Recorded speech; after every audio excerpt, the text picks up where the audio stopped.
జిల్లా అధ్యక్షుడు ఎమ్మెల్సీ తాత మధు, మాజీ మంత్రి పువ్వాడ అజయ్ ఆధ్వర్యంలో బైక్ ర్యాలీ నిర్వహించారు. అమరవీరుల స్తూపానికి, తెలంగాణ తల్లి విగ్రహానికి నివాళులు అర్పించారు. ఉద్యమ సమయంలో కేసీఆర్ చేసిన పోరాట ఘట్టాలను పార్టీ కార్యాలయంలో ప్రదర్శించారు. జిల్లాలో ఉద్యమ నేపథ్యాన్ని గుర్తు చేసుకున్నారు. కేసీఆర్ చిత్రపటానికి పాలాభిషేకం చేశారు.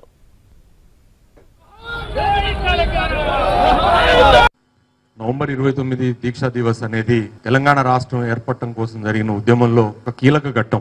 ఉద్యమంలో అనేక ఘట్టాలు, కీలక ఘట్టాలు ఉన్నాయి. ఉద్యమ చరిత్ర పూర్తిగా తెలిసిన వాళ్ళు, ఉద్యమంలో పాల్గొన్న వాళ్ళు, వాళ్ళందరికి కూడా కీలక ఘట్టాలు ఏంటనేది మనం చెప్పాల్సిన అవసరం లేదు. కేసీఆర్ చేపట్టిన గర్జనలు, అనేక గర్జనలు, ఒక్కొక్క గర్జన 5 లక్షల నుంచి 10 లక్షల మంది ప్రజానీకంతో ఆ రోజు తెలంగాణ ఆకాంక్షని రగల్చడం కోసం చేసిన కార్యక్రమాలు కానివ్వండి, వంటవార్పు కార్యక్రమాలు కానివ్వండి. కేసీఆర్ లేకుంటే తెలంగాణ లేదు.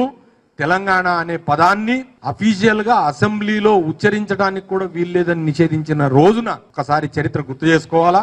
కేసీఆర్ దీక్ష చేసిన రోజు నువ్వు ఏం చేసినావు? ఏడున్నావు మహేష్ కుమార్ గౌడ్? జై తెలంగాణ అన్నావా నువ్వు? వాళ్ళ అధిష్టానం చెప్పినట్లుగా తైతక్కలు ఆడుడే తప్పితే ఎన్నడూ కూడా తెలంగాణ రాష్ట్రం కోసం అని చెప్పి గుండెల నుంచి